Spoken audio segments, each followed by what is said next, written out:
그래서 지금부터는 여러분들이 이제 여러분들 한 명 한 명이 학자입니다. 학자, 연구자이기 때문에 한국 경제를 생각할 때도 마찬가지고 한국 경제와 거시 경영론을 생각할 때도 마찬가지고 여러분이 특정한 변수들이라고요. 예를 들어서 이자율이라든지 아니면 이제 대출의 이제 수준이라든지 대출 수준 같은 경우도 기업의 대출이 높아지면은 그냥 부채 비율이라고 그러죠. 부채 비율이 높아지면은 기업의 이게 부채 비율이 높아지면은 이게 청신호일까요? 아니면은 레드 라이트일까요? 청신호일까요? 적신호일까요? 여러분 기업의 대출이 늘어난다. 그럼 개인의 대출이 늘어난다. 이건 어떻게 될까요? 좋은 건가 나쁜 걸까요? 그래서 뭐 투자 비율, 기업이 투자를 많이 한다. 투자를 많이 하는 기업의 성장률과 투자를 적게 하는 기업의 성장률. 어떻게 생각하세요? 대출이 많은 기업과 그렇지 않은 기업의 성장률. 궁금하시죠? 그래서 이런 식의 테마를 그냥 한국 기업 전체가 아니라 뭐 예를 들어서 바이오 기업이라든지 벤처 기업이라든지 뭐 IT 기업이라든지 특정한 산업군을 가지고 여러분이 관심을 가지고 연구를 한다 그러면은 이게 또 아니면 서비스업이라든지 아니면은 초기 창업 기업들의 뭐 이렇게 성장률이라든지 지난 시간에 잠깐 얘기 뭐 한 적이 있는 것 같습니다만 지금 이제 박사 논문을 쓰고 있는 몇몇 학생 중에 하나가 이제 예를 들면은 창업한 한 5년 이내의 기업들을 대상으로 조사를 하고 있어요. 이게 뭐냐면은 창업의 성과가 어디가 더 높을까? 창업의 성과죠. 또 성과가 높으려면은 성과에 영향을 주는 게 뭘까? 아버지가 돈을 많이 주면 성과가 높을까? 아니면 자기가 돈을 오랫동안 준비를 하면 높을까? 아니면 네트워크나 이런 게 높을까? 아니면은 사전에 준비를 많이 하면 높을까? 아니면 관련 기업의 경험이나 이런 게 많으면 높을까? 아니면은 이 사람이 실패한 경험이 있으면 높을까? 이런 것들이요. 그래서 이와 같은 것들도 굉장히 사실은 이제 이 창업 기업들이 이게 뭐가 되냐면은 이게 바로 현재의 한국의 젊은 사람들이 창업을 해가지고 성과가 어떻더라는 나무로 따지면 나무를 탁 잘랐을 때 나이테를 보거나 현상을 보는 거거든요. 보는 거인과 동시에 미래에 이런 사람한테는 투자를 하면 안 되고 이런 사람은 창업을 하게 하면 안 되고 이런 사람은 창업을 하게 유도를 해야 되는 그 지표가 되는 거예요. 무슨 얘기인지 아시겠죠? 그래서 이게는 여러분들이 조사를 하는 건 뭐냐면은 현재 상태도 파악할 뿐만 아니라 한국의 성공률이 높은 창업을 유도하기 위해서는 어떤 창업가들을 양성해야 되는 그런 교육의 지표도 나오고 투자의 지표도 나올 수도 있어요. 제가 요즘에 가장 많이 관심을 가지는 부분은 창업의 성공률이라든지 성과와 많이 관련되어서는 특히 서비스업 중에서는 저는 뭘 보냐면요. 신정보화 기술을 봐요. 신정보화 기술은 뭐냐면은 핸드폰을 단순히 다루는 능력이 아니라 핸드폰을 가지고 유튜브를 만든다든지 SNS를 만든다든지 앱을 만든다든지 앱을 활용한다든지 블로그를 만든다든지 이거를 가지고 의사소통을 한다든지 광고를 한다든지 저는 이거를 몇몇 제자들하고 이제 한 1-2년 전부터 계속 이 테마를 가지고 논문 테마를 연구하고 있는데 이거는 저는 신정보화 기술이라고 해요. 수준. 예를 들어서 직장인들의 창업 성공률, 예를 들어서 직장을 다니는 사람들이 되게 많잖아요. 직장인들도 이제 대부분 이제 그 40대 또는 50대 중반이 되면 회사를 그만둬야 되는 거 많잖아요. 이 사람들 중에 상당히 많은 사람들은 그냥 가만히 있는 사람도 있지만, 그냥 개인적인 투자 활동을 하는 사람도 있지만, 실제로 상당히 많은 사람들은 사실상 창업을 해요. 이게 컨설팅을 하는 회사를 차리든, 멘토링 하는 회사를 차리든, 그냥 친구네 회사에 근무를 하든, 실제로는 대부분 같은 경우는 사실상 창업 전선에 끼어드는 거나 마찬가지예요. 근데 이 사람들의 성과도 상당히 많은 영향이 있는데 어떤 사람은 어마어마하게 퇴직하자마자 2-3년 좀 고생하다 잘 나가는 사람도 있는 반면에 오랫동안 계속 고전만 하다가 결국에는 개인 인건비도 못 건지고 그냥 끝나는 경우도 되게 많아요. 어쩌면 실패하는 사람들이 훨씬 더 많아요. 그래서 직장인들도 마찬가지예요. 이 사람들이 퇴직 이후에 성공을 하기도 하고 실패를 하기도 하는데 성공과 실패를 가르는 키 팩터 요인이라고 해요. 키 요인이 뭘까를 찾아내는 연구를 계속하고 있어요. 실제로는 답을 못 찾는 거나 마찬가지고, 근데 지금 계속해서 여러 많이 찾고 있는데, 그 요인 중에 하나는 저는 최근에 뭘 많이 얘기를 하냐면은 신정보와 수준과 능력이라고 해요. 이 사람이 신정보, 옛날에는 네트워킹만 했어요. 이 사람이 회사를 다니면서도 대외 활동을 많이 하거나 동창회 활동을 많이 하거나 회사 내외 활동을 많이 하거나 기타 회사 외 활동을 많이 하거나 이 사람 활동만 봤어요. 지금은 그 활동이 그것만 끝나는 게 아니라 신정보와 툴이된 거죠. 그냥 본인이 개인 몸이 쫓아다니는 것 못지않게 정보를 통해서 많이 흐름이 있거든요.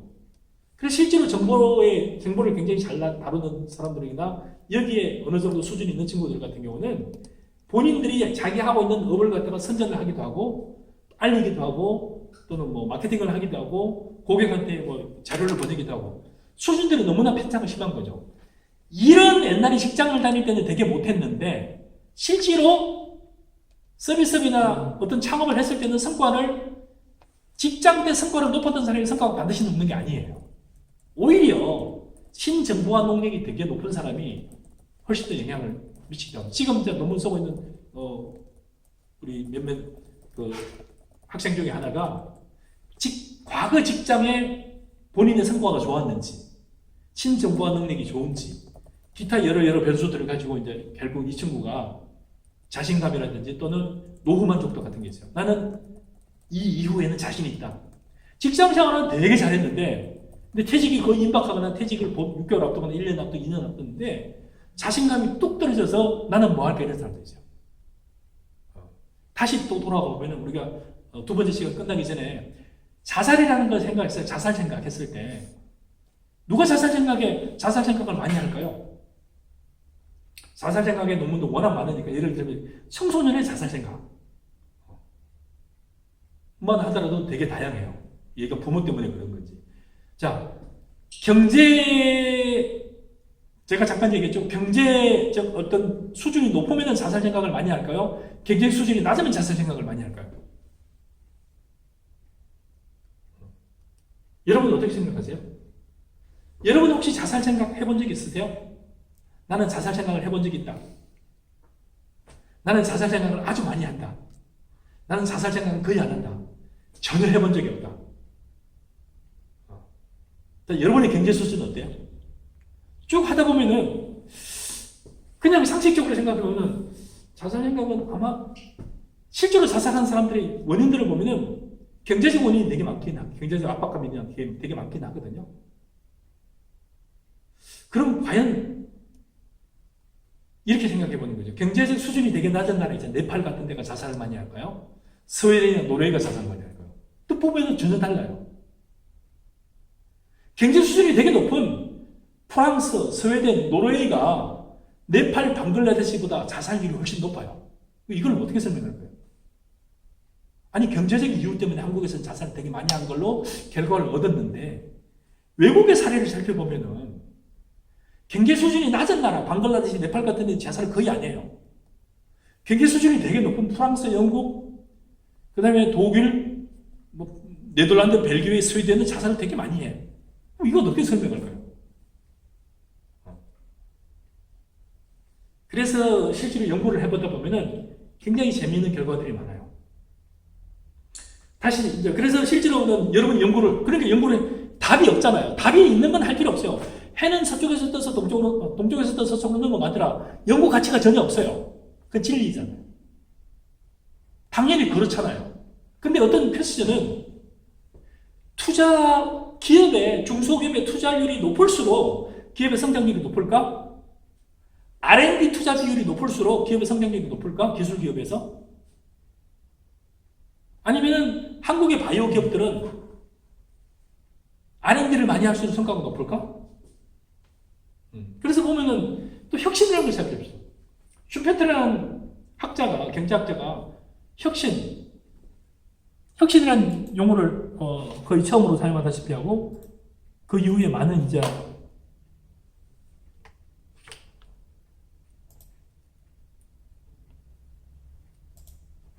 많은 이제 논문들이 나오기도 하고 연구들이 나오기도 하는데, 자, 혁신을 한번 해봅시다. 자, 혁신은 누가 하는 걸까요? 자, 쉽게 생각해봅시다. 배고픈 사람이 혁신을 할까요? 배부른 사람이 혁신을 할까요? 자, 그럼 거꾸로 물어볼게요. 배고픈 사람이 혁신을 해야 될까요? 배부른 사람이 혁신을 해야 될까요? 실제로 슈페터가 얘기했을 때는 소규모 영세 또는 벤처기업이 혁신을 하는 것이 아니라 유효자원이 있는 기업들이 혁신을 얘기를 하고 있어요. 근데 우리는 이거는 다 집어던지고 개인이나 창업가나 소규모 기업이 혁신을 많이 얘기하는, 실제로는 슈페터가 원래 얘기했을 때는 그 혁신은 유효자원이 있는 기업들이 혁신이 오히려 더 잘한다고 했거든요. 그럼 실제로 혁신 아시죠? 지난 거 다 버리고 새로운 걸 막 시작하는 기업들. 어떻게 생각하세요? 어느 기업이 혁신을 더 잘할 것 같아요? 원래 혁신은 아무것도 없는 기업은 혁신할 여가도 없어요. 여력도 없어요. 실제로 혁신은 뭐냐면은, 유효자원이 있는데 이거를 활용해서 뭘 할까? 이러면서 나오는 거거든요.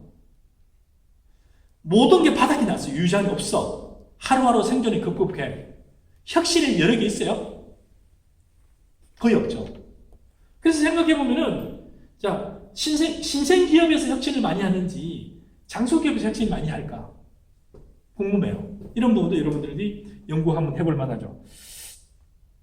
자, 소니 같은 기업들이 혁신을 많이 할까요? 소니 기업들이 혁신을 못하는 이유는 뭘까요? 소니 같은 대규모 전자회사들이, 어마어마한 큰 전자회사들이 혁신을 삼성전자보다 훨씬 더 못했어요. 삼성전자보다 훨씬 더 규모가 컸는데. 왜 못했을까요? 여러 가지 이유들이 있겠죠. 유전이 없어서 못했을까요? 아니면 혁신 아이디어가 회사 내에서 받아들여지고 프로세싱되고 존중되고 하는 그런 문화가 있을까 없을까요? 그래서 혁신이라는 한 테만 보더라도 혁신과 성장률을 봐도 되는데 거꾸로 혁신이 종속변수가 돼요. 그러니까 혁신이 뭐 때문에 혁신이 가능하더라? 자금이라는 게 많을수록 혁신이 가능하더라? 아니면 한계에 도달하면 혁신이 잘하더라?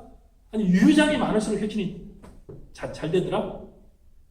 그래서 이것도 마찬가지 연구를 해볼 만 하겠죠? 그래서 연구라는 거는 궁금증에서 출발하는데 거시경제 지표에서도 상당히 많은 변수들이 많아요.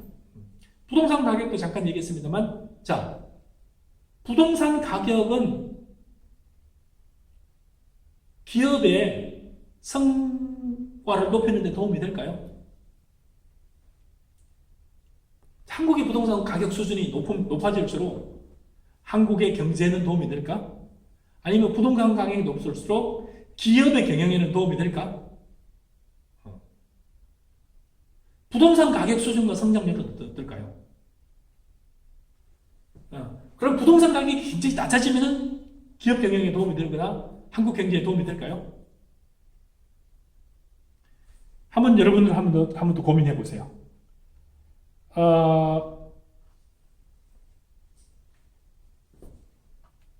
그래서 연구를 하다 보면은 실제로는 이제 여러 환경적인 요인이 있고요. 거시경제를 보더라도 거시경제를 둘러싸고 있는 큰 거시적인 지표 요인들도 있고 거시 지표 내에서 있는 작은 변수들도 있어요. 예를 들어 이렇게 해보죠. 창업이라고 했을 때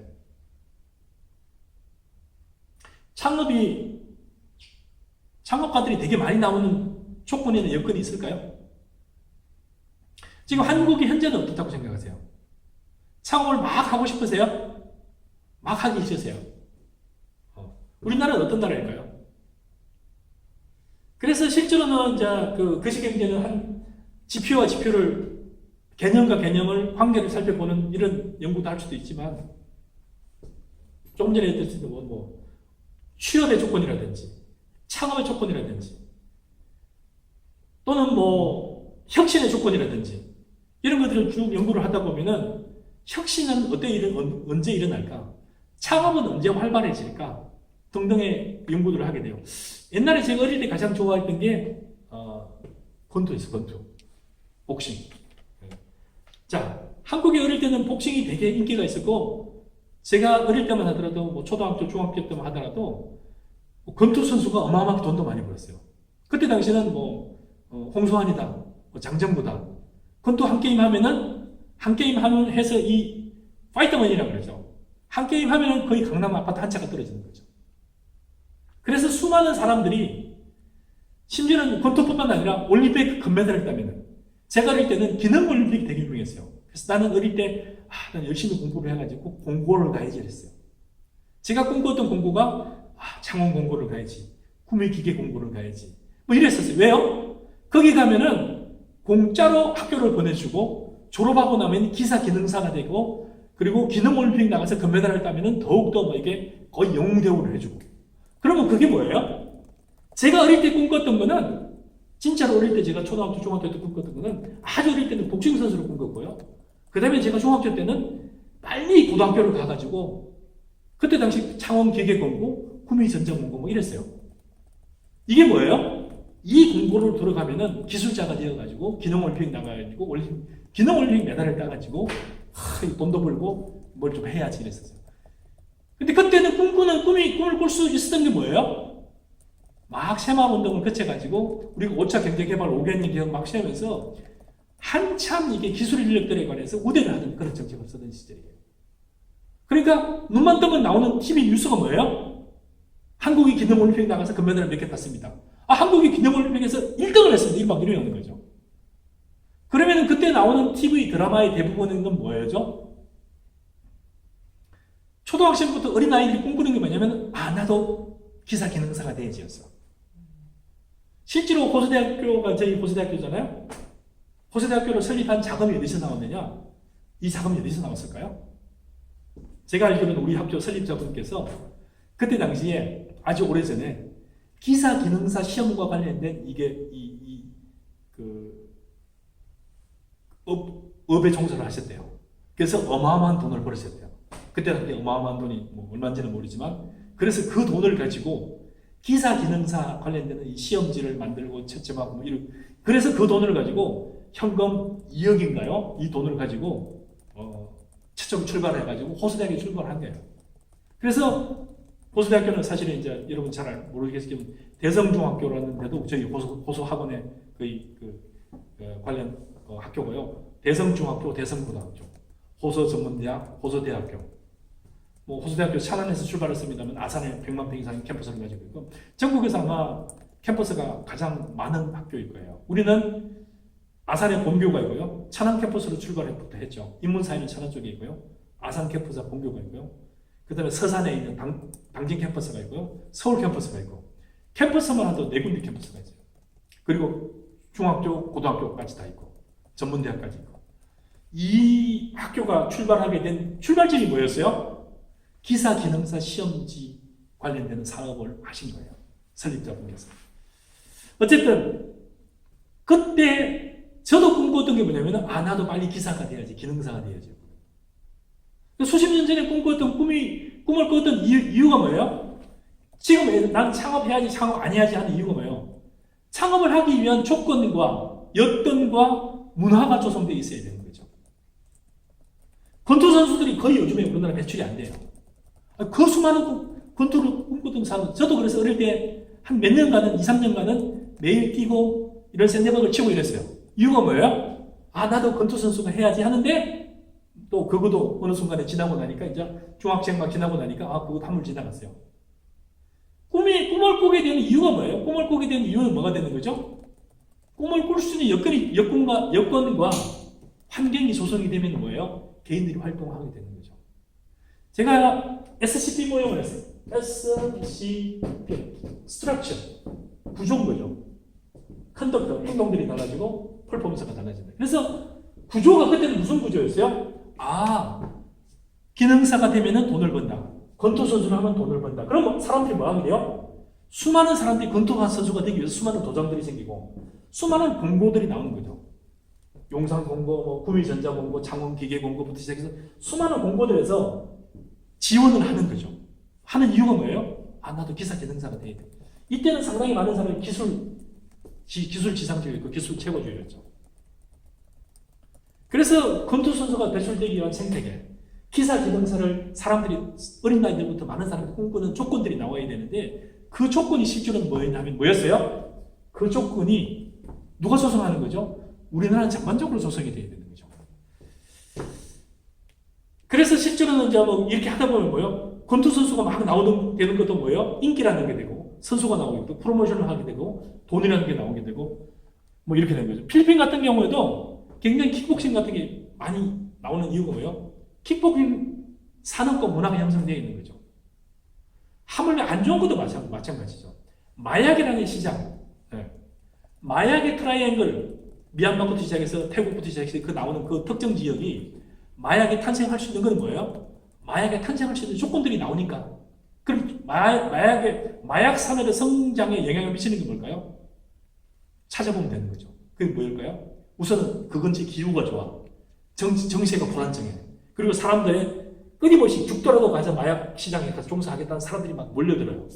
나는 죽더라도 우리 가족은 부자가 될 거야. 이런 꿈을 가지고 있는 거죠.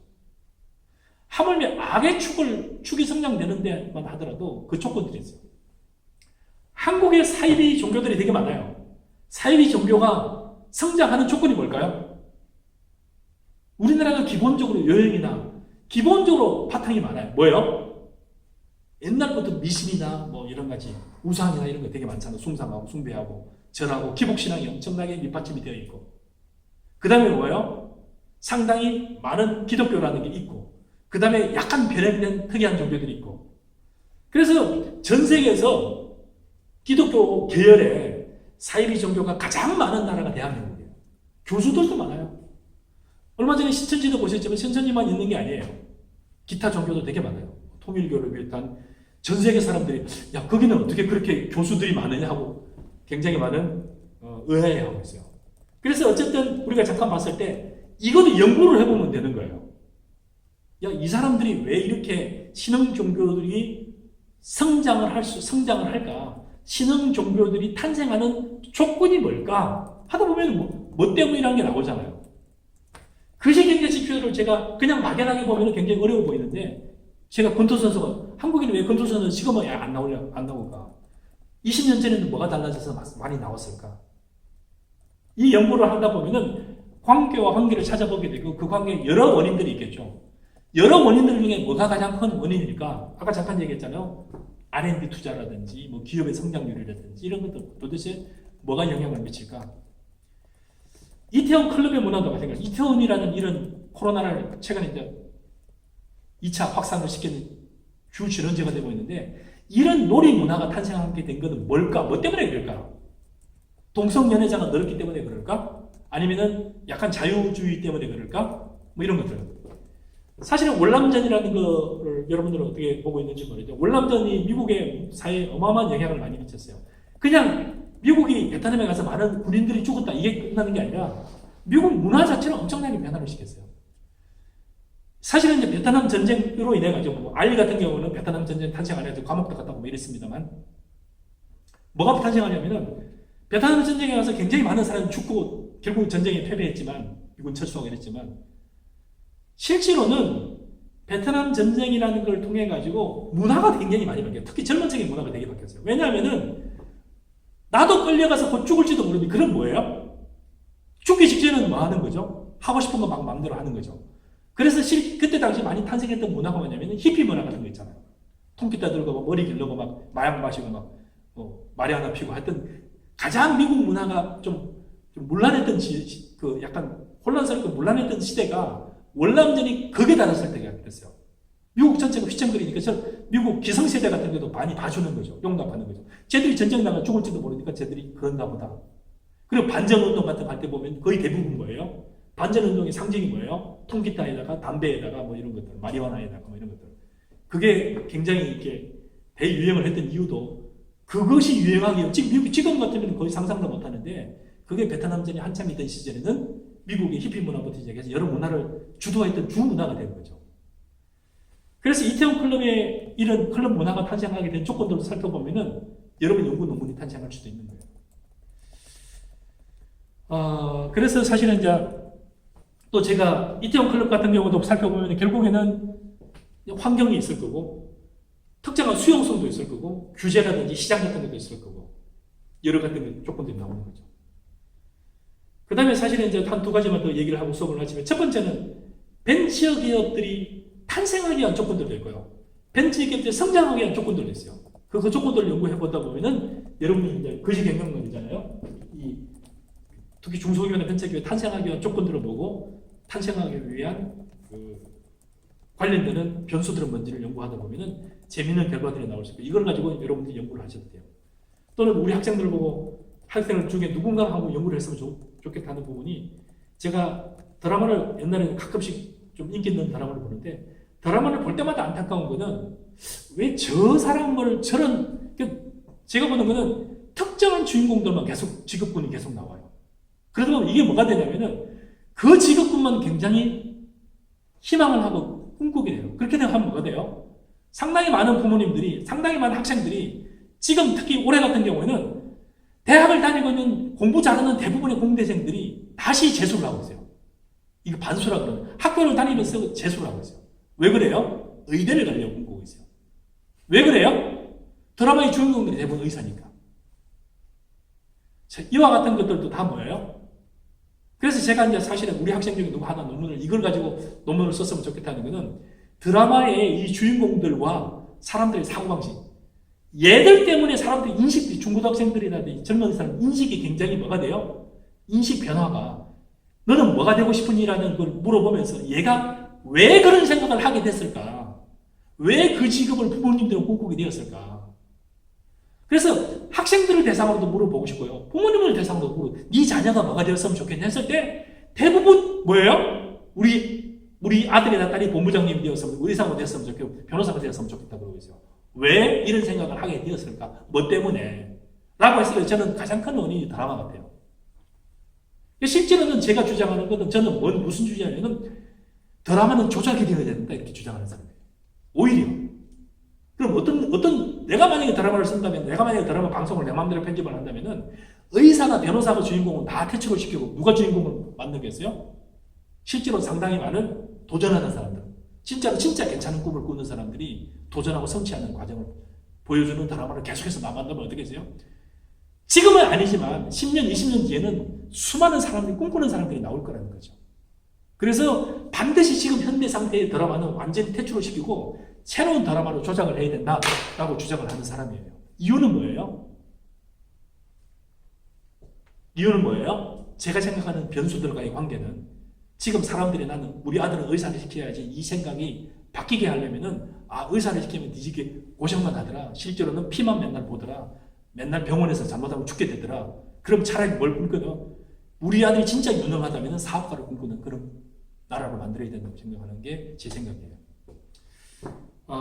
그래서 실제로는 이제 화교라든지 유태인들 같은 경우는 가장 우리 자녀가 똑똑하다고 또는 우리 자녀가 유능하다고 생각하면은 대부분은 장사를 시켜요. 사업을 시키고. 우리는 뭐예요? 그냥 의사를 시키려고 난리예요. 변호사를 시키려고 난리고. 실제로 변호사나 의사는 크게 사회적 파일을 키우는 이 직업 일은 거의 못해요. 실제로 사회적 파일을 키우고 사회를 풍성하게 하는 상당히 많은 요소들은 어쩌면은 그거와는 전혀 관계없는 쪽에서 많이 나오는 경우가 많답니다. 그래서 오늘은 특별히 여러분이 거시경제적인 여러 많은 지표들을 연구적 관점에서 한번 살펴봐라. 그리고 여기서 이제 그런 시각으로 바라보다 보면은 여러분이 이제 연구자다. 그럼 이제 석사 논문, 박사 논문을 쓸 때 많은 도움이 되지 않을까. 참고로 석사들 같은 경우는 논문을 안 써도 과목만 이수하면은 졸업을 할 수 있는 그런 체계가 우리 학교에는 갖춰져 있기 때문에 석사는 굳이 논문을 안 써도 되긴 합니다. 이것으로 11교차 한국경제와 거시경영 수업을 마치도록 하겠습니다. 수고 많으셨습니다.